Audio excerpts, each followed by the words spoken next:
Hello guys, आज म तपाईहरुको क्लास 11 को चाहिँ भेक्टर पढाउन गइरहेको छु। Okay, vectors.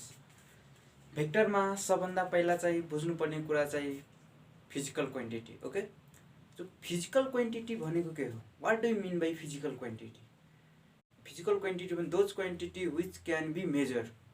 जुन क्वान्टिटी त्यसलाई मेजरमेन्ट गर्न सक्ने, त्यसलाई नाप्न सक्ने, त्यस्तो क्वान्टिटीलाई चाहिँ फिजिकल क्वान्टिटी भन्छ। ओके, जस्तै कि इक्जाम्पल एरिया, भोल्युम, लेन्थ। मानौ कि मसँग 5 केजी राइस छ भनेको के हो? यो कम्प्लिट स्टेटमेन्ट हो। भनेको 5 केजी राइस छ भने 5 केजी हो। अब कुनै पसलमा गएर भन्छौ कि please give me 5 KG rice, 5 KG rice चाहिँ आफै दिन्छ। ओके, यो आफैमा के छ भने कम्प्लिट स्टेटमेन्ट हो। ओके, त्यस्तै मेजरमेन्ट गरेर चाहिँ 5 केजी दिन्छ। ओके, जुन क्वान्टिटीलाई मेजरमेन्ट गर्न सक्ने त्यस्तो क्वान्टिटीलाई चाहिँ फिजिकल क्वान्टिटी भन्छ। ओके, फिजिक्समा चाहिँ मेजरमेन्ट हुने क्वान्टिटीलाई मात्र चाहिँ पढ्न मिल्छ। ओके, जुन चाहिँ मेजरमेन्ट गर्न सक्ने क्वान्टिटीहरूलाई मात्र पढ्न मिल्छ फिजिक्समा। बाँकी चाहिँ जुन चाहिँ मेजरमेन्ट हुनै नसक्ने क्वान्टिटीहरूलाई चाहिँ फिजिक्समा केही काम छैन त्यसको। ओके, त्यसपछि चाहिँ नन फिजिकल क्वान्टिटी। अब नन फिजिकल क्वान्टिटी भनेको के हो? Those quantity which cannot be measure. जुन क्वान्टिटी त्यसलाई मेजरमेन्ट गर्न नसक्ने, जस्तै कि काइन्डनेस, ह्याप्पिनेस, सेडनेस। भनेको आज म धेरै खुसी छु। ओके, भनेको कति खुसी छौ? How much? 5 केजी कि 6 केजी कि 500 केजी? त्यो चाहिँ एउटा चाहिँ फिल मात्र हुने गर्छ। त्यो कति खुसी छौ त्यो भन्ने डिटरमाइन गर्न, एक्सप्रेस गर्न सक्दैन हो। जुन क्वान्टिटीलाई चाहिँ एक्सप्रेस गर्न सक्दैन त्यसलाई चाहिँ नन फिजिकल क्वान्टिटी भन्छ। जस्तै कि फर इक्जाम्पलमा सपोज एउटा यहाँ चाहिँ बोइज छ। ओके, यहाँ बोइज छ। सपोज यहाँ बीचमा चाहिँ एउटा ब्युटिफुल मोस्ट ब्युटिफुल गर्ल छ। फेरि यो साइडमा पनि एउटा बोइज छ। ओके, त्यो बोइज, यो बोइजको नाम ए र यो बोयको नाम बी हो। सपोज अब यो बोय यसलाई यो गर्ल्सलाई मन पराउँछ, यो गर्ललाई मन पराउँछ। ओके, मन पराउँछ भनेको योलाई लभ भयो। यो बोइजलाई यो गर्लसँग के भयो? लभ भयो। ओके, अनि यो बोइजलाई पनि यही गर्लसँग के भयो? लभ भयो। ल, मान यो बोइजले भन्यो कि मसँग चाहिँ 5 केजी सुन छ भनेको 5 केजी गोल्ड छ। ओके, यो कुरा चाहिँ यो गर्ल्सलाई सुनाइदियो। अब यो बोइजले के भन्यो कि म तिमीसँग 500 केजी किलोग्राम लभ गर्छु। ओके हो, यो 5 केजी सुन छ भने यो एक्सप्रेस भनेको यो सुन त यसलाई दिन सक्छ 5 केजी, तर यो 500 केजी लभ छ भने यो दिन सक्छ कि सक्दैन? मात्र एउटा फिल गराउन सक्छ कि म यति लभ गर्छु। यो फिलिङ्स मात्र हो। जुन कुरालाई एक्सप्रेस गरेर दिन सक्छ त्यसलाई चाहिँ फिजिकल क्वान्टिटी। अब जुन चाहिँ मात्र चाहिँ फिल हुने कुराहरू, फिल जस्तै गराउने कुराहरूलाई चाहिँ नन फिजिकल क्वान्टिटी हो। जुन चाहिँ लजिक कुराहरू चाहिँ फिजिक्समा पढाइ हुन्छ त्यो फिजिकल क्वान्टिटी। जति पनि फिजिकल क्वान्टिटी छ त्यो चाहिँ फिजिक्समा सबै पढाइ हुन्छ। जुन चाहिँ नन फिजिकल क्वान्टिटी छ त्यो फिजिक्समा कहिले पनि पढाइ हुँदैन। ओके हो, त्यो भेक्टर्समा चाहिँ फिजिकल र नन फिजिकल क्वान्टिटी त्यही हो कि फिजिकल क्वान्टिटी भनेको जुन क्वान्टिटी त्यसलाई मेजरमेन्ट गर्न सक्ने। ओके, लेन्थ, एरिया, भोल्युम, यो सबै चाहिँ जति पनि मेजरमेन्ट हुन सक्ने क्वान्टिटीहरू त्यसलाई फिजिकल क्वान्टिटी भन्छ। अब जुन क्वान्टिटी त्यसलाई मेजरमेन्ट नगर्न सक्नेलाई नन फिजिकल क्वान्टिटी हो। ओके,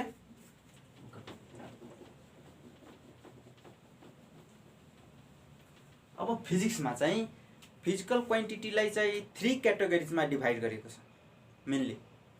एउटा चाहिँ स्केलर, अर्को चाहिँ भेक्टर र अर्को टेन्सर।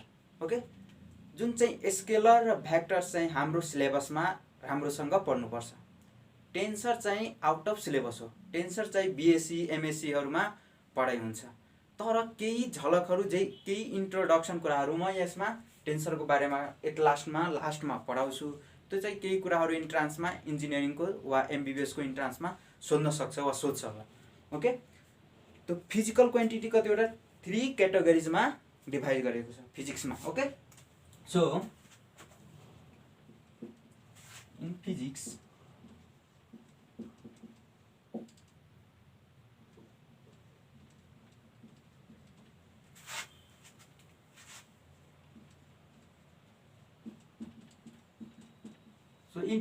various quantities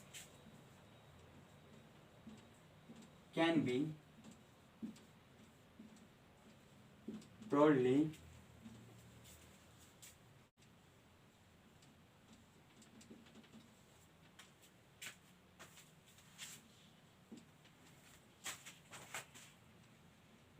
classified into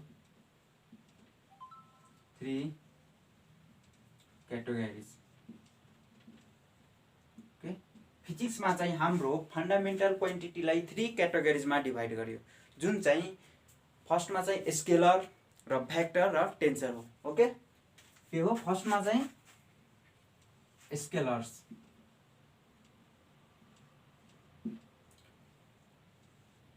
टुमा vectors, 3मा टेन्सर हो। जुन चाहिँ स्केलर र भेक्टर चाहिँ हाम्रो सिलेबसमा पढ्नुपर्छ र टेन्सर चाहिँ आउट अफ सिलेबस हो। अब यसमा चाहिँ स्केलर भनेको के हो? स्केलर भनेको जस्तै कि मानौ कि मसँग 5 केजी राइस छ वा केही छ, मसँग 5 केजी, सपोज मसँग 5 केजी राइस छ हो। यो 5 केजी राइस भन्ने बित्तिकै यो कम्प्लिट स्टेटमेन्ट जनाउँछ, भनेको यो 5 केजी राइस छ योसँग। वा कहीँ गएर सोधा, कुनै पसलमा गएर माग्दाखेरि कि मलाई 5 केजी आलु दिनु वा 5 केजी केही दिँदाखेरि त यो अटोमेटिकली 5 केजी आफै दिन्छ यो हो। त यसमा चाहिँ यो फिजिकल क्वान्टिटीमा चाहिँ के आयो? एउटा न्युमेरिकल भ्यालु र युनिट हो। न्युमेरिकल भ्यालु र युनिट भएपछि यो आफैमा के भयो? कम्प्लिट स्टेटमेन्ट भयो। जुन चाहिँ न्युमेरिकल भ्यालु र युनिट आएर कम्प्लिट स्टेटमेन्ट दिनेलाई चाहिँ स्केलर क्वान्टिटी भनिन्छ। भनेको न्युमेरिकल भ्यालु भनेको चाहिँ म्याग्निट्युड, भनेको यसमा चाहिँ स्केलर क्वान्टिटीमा म्याग्निट्युड भए पुग्छ, जुन चाहिँ म्याग्निट्युड भएपछि के भयो? Scalar quantity. ओके, त्यसलाई चाहिँ स्केलर क्वान्टिटी भन्छ। ओके, अब त्यस्तै गरेर चाहिँ भेक्टर, भेक्टरमा चाहिँ scalar plus magnitude plus direction पनि चाहियो। जस्तै कि मानौ कि मलाई 10 किलोमिटर जानु छ भनेको यो इनकम्प्लिट स्टेटमेन्ट भयो। 10 किलोमिटर जानु छ भनेपछि कहाँ जानु छ? इस्ट, वेस्ट, नर्थ, साउथ भनेपछि यसमा चाहिँ म्याग्निट्युड प्लस डाइरेक्सन दुवै दिएपछि मात्र चाहिँ के हुन्छ? कम्प्लिट स्टेटमेन्ट हुन्छ। ओके हो, त्यो कम्प्लिट स्टेटमेन्ट दिनेलाई चाहिँ के भन्छ? Vector quantities. यति मात्र होइन, त्यो म्याग्निट्युड प्लस डाइरेक्सन मात्र भएपछि भेक्टर हुने कुनै जरुरी छैन। त्यसमा चाहिँ एउटा कुरा के हुनु पर्यो कि यो भेक्टर ल अफ एडिसन चाहिँ फलो गर्नु पर्यो हो। यो भेक्टर ल अफ एडिसन भनेको के हो म पहिला यसमा बुझाउँछु। ओके,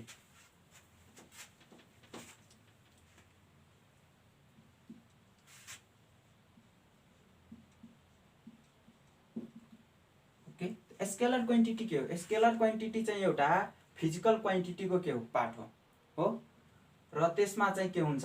म्याग्निट्युड मात्र हुन्छ। त्यस्तो क्वान्टिटीलाई चाहिँ के भन्छ? Scalar quantity. Okay, so scalars are those physical quantities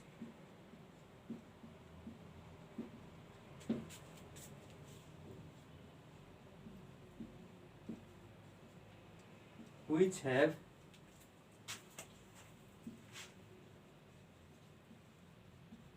magnitude only but no direction हो। स्केलर क्वान्टिटीमा के चाहिन्छ, स्केलर क्वान्टिटी चाहिँ फिजिकल क्वान्टिटीको पार्ट हो जसमा चाहिँ म्याग्निट्युड हुनुपर्छ, चाहिँ डाइरेक्सन हुनु भएन, त्यस्तो क्वान्टिटीलाई चाहिँ स्केलर क्वान्टिटी भनिन्छ हो। त्यसको इक्जाम्पलहरू जस्तै कि मास। अब मास भन्ने बित्तिकै थाहा हुन्छ कि मसँग 5 केजी राइस छ, यो कम्प्लिट स्टेटमेन्ट दिन्छ हो। जति पनि complete statement magnitude, numerical value र युनिट भएको क्वान्टिटी चाहिँ कम्प्लिट स्टेटमेन्ट दिने क्वान्टिटीलाई सबै चाहिँ स्केलर क्वान्टिटी हो। ओके, जस्तै कि mass, length, time, speed, density, work, energy, power. Okay, temperature and electric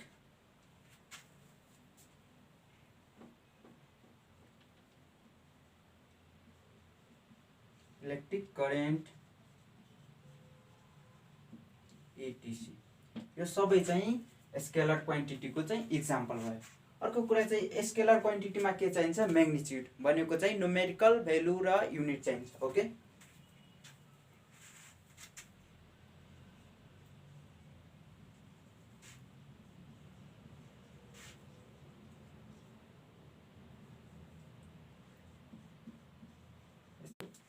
scalar quantities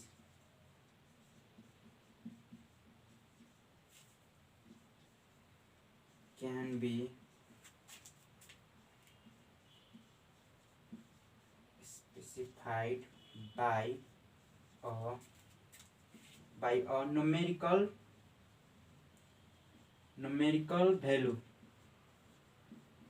value and a unit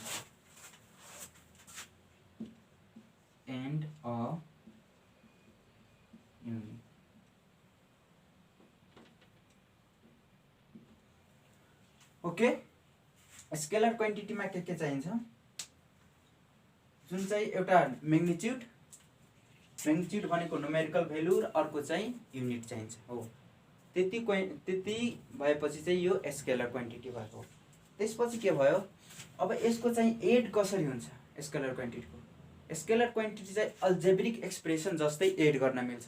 जस्तै कि फर इक्जाम्पल म यहाँ 3 KG rice plus 5 KG rice equals to 8 KG rice लेख्न मिल्छ। Okay, यसरी चाहिँ अल्जेब्रिक एक्सप्रेसन हुन्छ।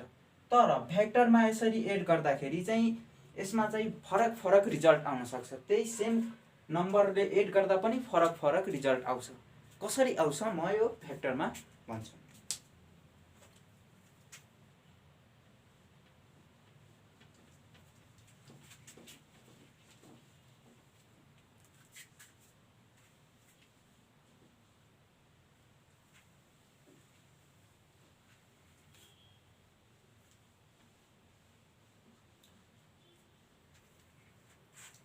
त्यसपछि भेक्टर्स।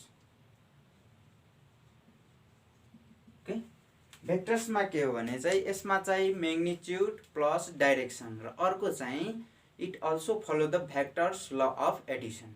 ओके, यति चाहिँ फलो गर्नु पर्यो, अनि त्यति फलो गरेपछि मात्र चाहिँ भेक्टर क्वान्टिटी हुन्छ भने थाहा हुन्छ। ओके, भेक्टर पनि के हो चाहिँ फिजिकल क्वान्टिटीको एउटा पार्ट हो अनि त्यसमा चाहिँ म्याग्निट्युड प्लस डाइरेक्सन हुनुपर्छ। त्यस्तो क्वान्टिटीलाई चाहिँ भेक्टर क्वान्टिटी भन्छ। जस्तै कि vectors are those physical quantities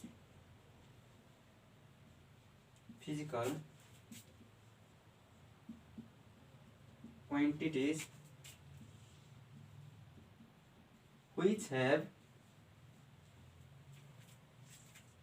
both, यसमा चाहिँ both magnitude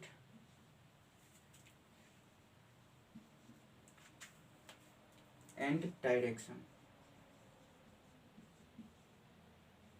हो। यसमा चाहिँ म्याग्निट्युड र डाइरेक्सन हुनु पर्यो। अर्को कुरा के हुन्छ भने यो चाहिँ भेक्टर ल अफ एडिसन फलो गर्यो यो पनि एन्ड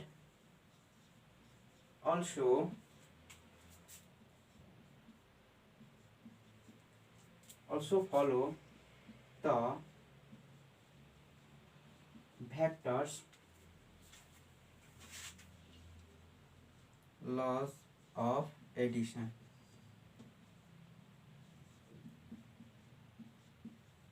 हो। यसमा चाहिँ भेक्टर ल अफ एडिसन भनेको यसमा चाहिँ भेक्टर ल अफ एडिसन फलो गर्नु पर्यो। जस्तै कि अब इलेक्ट्रिक करेन्ट चाहिँ यसमा डाइरेक्सन पनि छ, म्याग्निट्युड पनि छ, तर पनि त्यो स्केलर क्वान्टिटी हो, यो भेक्टर क्वान्टिटी होइन। इलेक्ट्रिक करेन्ट अगाडि चाहिँ स्केलर क्वान्टिटीमा लेखेको थियो इक्जाम्पलमा। अब कसरी भयो, म्याग्निट्युड हुँदा पनि डाइरेक्सन हुँदा पनि यो स्केलर क्वान्टिटी भयो भनेपछि यो भेक्टर ल अफ एडिसन फलो गर्दैन। जस्तै कि फर इक्जाम्पल सपोज यहाँबाट चाहिँ 4 एम्पियर करेन्ट फ्लो भइरहेछ, ओके। फेरि अर्कोबाट चाहिँ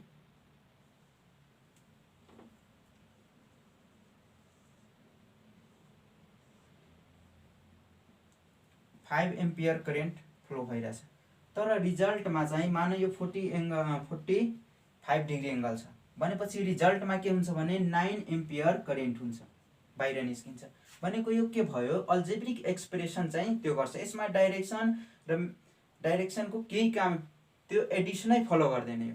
जस्तै कि अब भेक्टर ल अफ एडिसन कसरी फलो गर्छ कि मानौँ एउटा चाहिँ सपोज एउटा गर्लफ्रेन्डले एउटा बोयफ्रेन्डको घरमा गयो, 10 मिटर अगाडि चाहिँ घरतिर गयो अनि कल गर्छ बोयफ्रेन्डलाई कि हेलो डियर म तिम्रो घरको 10 किलोमिटर अगाडि आइपुग्यो। अगाडि भनेपछि के भयो, डाइरेक्सन भयो। ल मानौँ कि एउटा गर्ल्सले चाहिँ मानौँ सपोज 4 किलोमिटर इस्ट गयो, 4 किलोमिटर इस्ट, त्यसपछि चाहिँ 5 किलोमिटर साउथ गयो, ओके साउथ भनेपछि यसको यो दुवैको इनिसियल र फाइनलको डिस्प्लेसमेन्ट कति भयो, यसको यो बीचको डिस्प्लेसमेन्ट कति भयो भनेपछि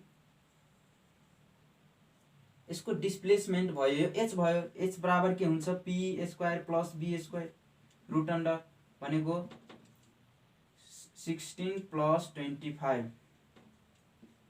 41 रुट अन्डर 41 भयो।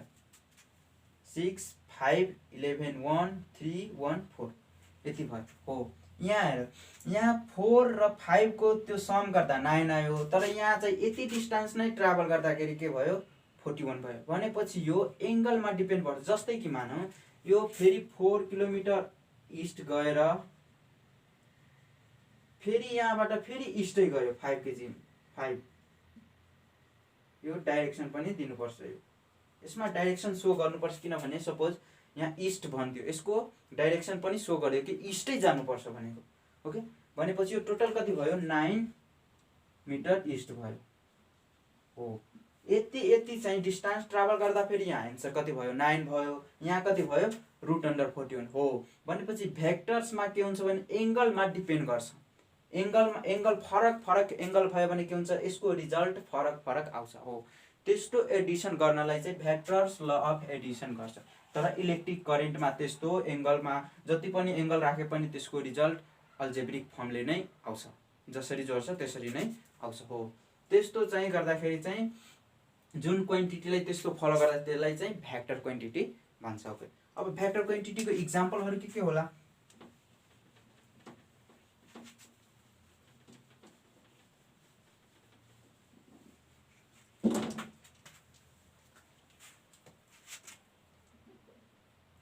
example displacement,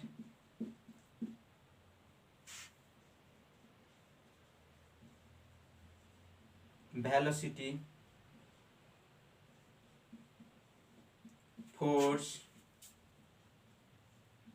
acceleration,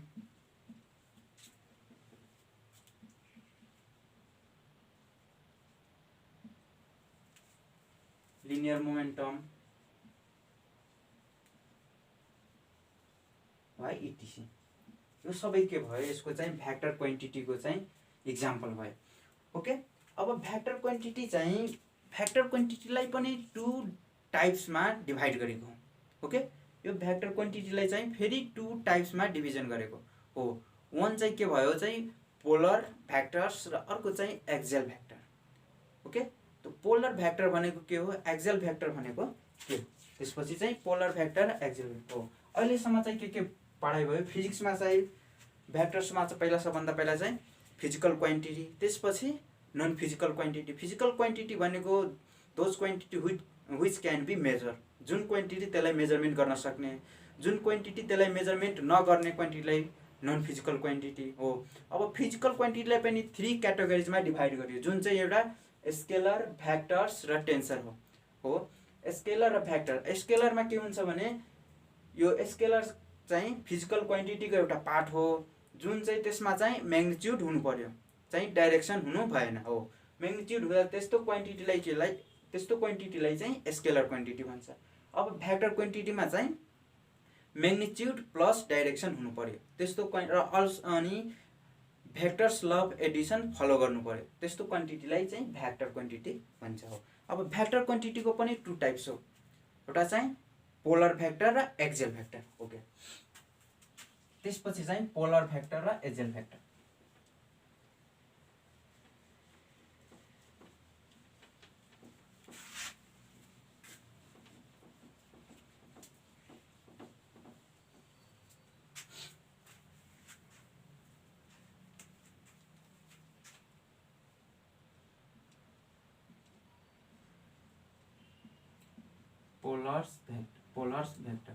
polar vectors.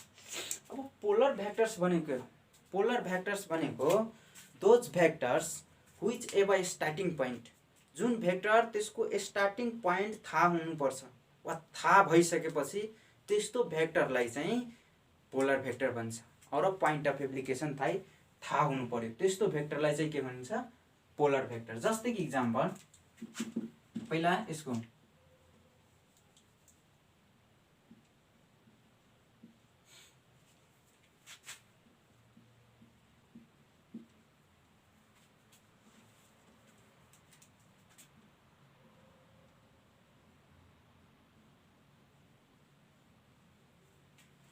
which a starting point or a point of application।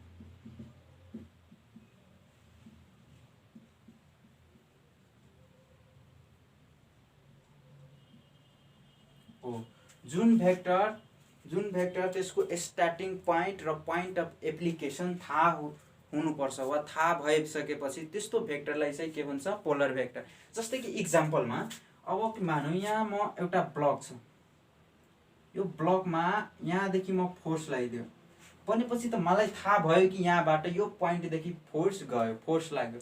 जस्तै कि अर्को ब्लकमा म यहाँ फोर्स लाग्यो भनेपछि थाहा भयो कि यहाँ फोर्स लाग्यो, यो पोइन्टमा मलाई फोर्स लाग्यो भने हो। जुन कुरा थाहा हुनु पर्यो त्यस्तो कुरालाई चाहिँ पोलर भ्याक्टर भनिन्छ। त्यसको इक्जाम्पलहरू के होला, त्यसको example vectors, force velocity, force, acceleration, okay, linear momentum, त्यो सबै चाहिँ के भयो, polar vector. Okay, the example of polar vector भनेको force, velocity, linear momentum,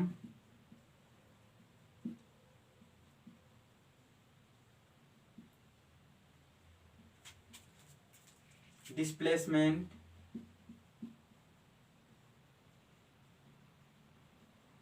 acceleration,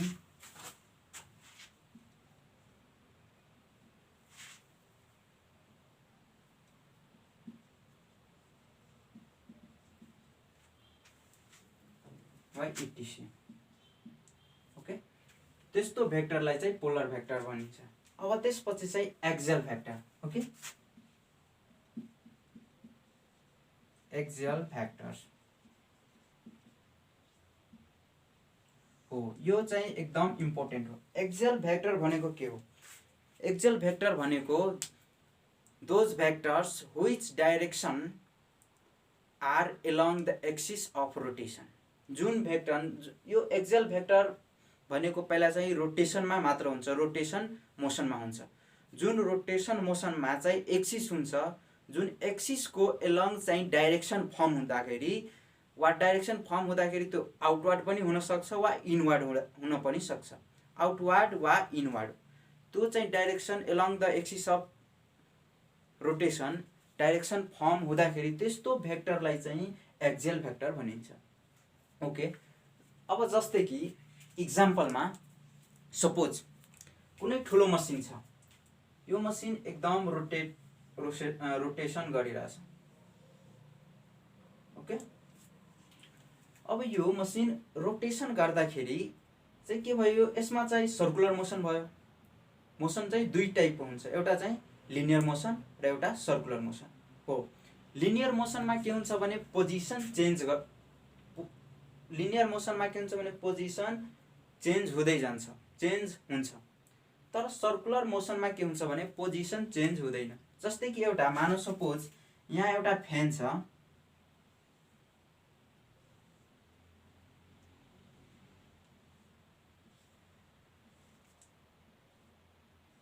हो, यो फ्यान चाहिँ मोसनमा हुँदा पनि यो चाहिँ एकै ठाउँबाट एक ठाउँबाट अर्को ठाउँमा जाँदैन, भनेको यसको चाहिँ यो सर्कुलर मोसन भइरहेको हुन्छ हो। तर रोटेसन मोसन भइरहेको हुन्छ हो। रोटेसन मोसनमा के हुन्छ भने यो सेन्टर अफ मास त्यो एक्सिस को एलोङ सबै रोटेट भइरहेको हुन्छ, तर एक्सिस चाहिँ के हुन्छ भने यसमा कन्स्टेन्ट हुन्छ। ओके, जस्तै कि साइकल, बाइसाइकल भयो, बाइसाइकलको ट्युब वा टायर यस्तो हुँदाखेरि के हुन्छ भने बाइसाइकलको व्हील चाहिँ रनिङ गर्दाखेरि के हुन्छ भने यो रनिङ गर्छ, तर यो एक्सिस एलोङ द एक्सिस के हुन्छ, कन्स्टेन्ट हुन्छ। यो चाहिँ यसको साइडको चाहिँ पार्टिकल्स, यसको साइडको सबै मेटेरियलहरू के गर्छ, रनिङ गर्न थाल्छ, तर यो एक्सिस चाहिँ के हुन्छ, कन्स्टेन्ट हुन्छ हो। अब यो एक्सिसको कन्स्टेन्टको यो एक्सिसको एलोङ, यसको एलोङ चाहिँ डाइरेक्सन फर्म हुँदाखेरि यो डाइरेक्सन चाहिँ अगाडि पनि हुनसक्छ वा पछाडि पनि हुन्छ हो। जुन डाइरेक्सन फर्म हुँदाखेरि आफ्नो यो एक्सिसले कन्ट्रोल गर्दाखेरि त्यस्तो एक्सिसलाई वा त्यस्तो भेक्टरलाई चाहिँ एक्सियल भेक्टर भनिन्छ। जस्तै कि यो अनि यसको डाइरेक्सन कसरी चाहिँ त्यो गर्ने, फर्म गर्ने, कसरी चाहिँ डिटरमाइन गर्ने कि यसको सपोज यो चाहिँ यस्तो मोसन छ, यो क्लकवाइज रनिङ गरिरहेछ वा रोटेसन गरिरहेछ भनेपछि त्यसको डाइरेक्सन अगाडि छ कि पछाडि छ, कसरी थाहा पाउने हो। यो थाहा हुनको लागि चाहिँ एउटा चाहिँ right hand screw rule. Right hand screw rule भनेको के हो भनेपछि यो जुन मोसन चाहिँ यो क्लकवाइजमा रोटेसन भइरहेछ भने त्यो हाम्रो राइट ह्यान्ड थम्बको चाहिँ यो चाहिँ कर्भ छ नि, त्यसलाई चाहिँ त्यो गर्ने, जुन डाइरेक्सनमा मोसन छ त्यही डाइरेक्सनमा त्यसले कर्भ त्यो गर्ने, रोटेट गर्ने।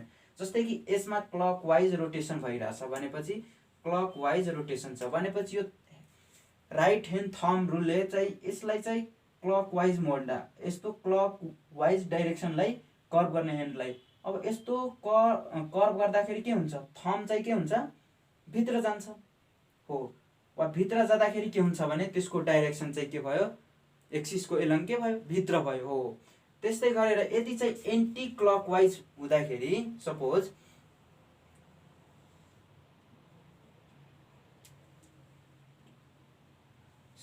यो एन्टी क्लकवाइज रोटेसन भइरहेछ।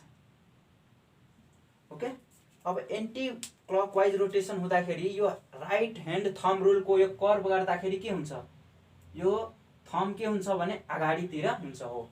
त्यो थम्ब अगाडितिर हुँदाखेरि त्यसको एक्सिस अफ रोटेसन डाइरेक्सन त्यसको के भयो, अगाडितिर भयो, आउटवर्ड भयो हो। त्यो फाइन्ड आउट गर्ने वा along the axis of rotation त्यो थाहा दिने भेक्टरलाई चाहिँ एक्सियल भेक्टर भनिन्छ। ओके, जस्तै कि इक्जाम्पलमा आन्दोलनहरू हुँदाखेरि चाहिँ के हुन्छ भने पुलिसले चाहिँ आफ्नो प्रोटेक्टिभ टाइपको एउटा ठुलो त्यस्तो राखेको हुन्छ। यति ढुङ्गा मुढा केही फ्याल्यो भने के हुन्छ, यसलाई चाहिँ यस्तो ह्यान्डले समातेको हुन्छ। यदि अगाडिबाट ढुङ्गा आइरहेछ भने अगाडि गएर यस्तो रोक्न सक्छ। यति ठुलो एरिया भएको टुलसँग एउटा चाहिँ ह्यान्डले अगाडि पछाडि त्यो डाइरेक्सनलाई के गर्छ, कन्ट्रोल गर्न सक्छ हो एलङ द एक्सिस। यो ह्यान्ड के भयो, एलङ द एक्सिस भयो हो। त्यस्तो चाहिँ भेक्टरलाई चाहिँ एक्सियल भेक्टर भनिन्छ। Okay,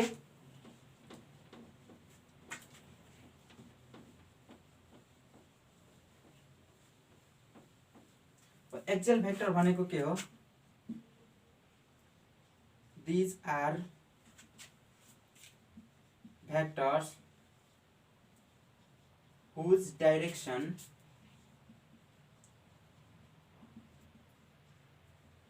are along the axis of rotation। Axial vector चाहिँ सर्कुलर भेक्टरमा मात्र फाइन्ड आउट गर्न मिल्छ। ओके, जस्तै इक्जाम्पल, यसको इक्जाम्पल के भयो? Angular displacement. Angular displacement, angular velocity,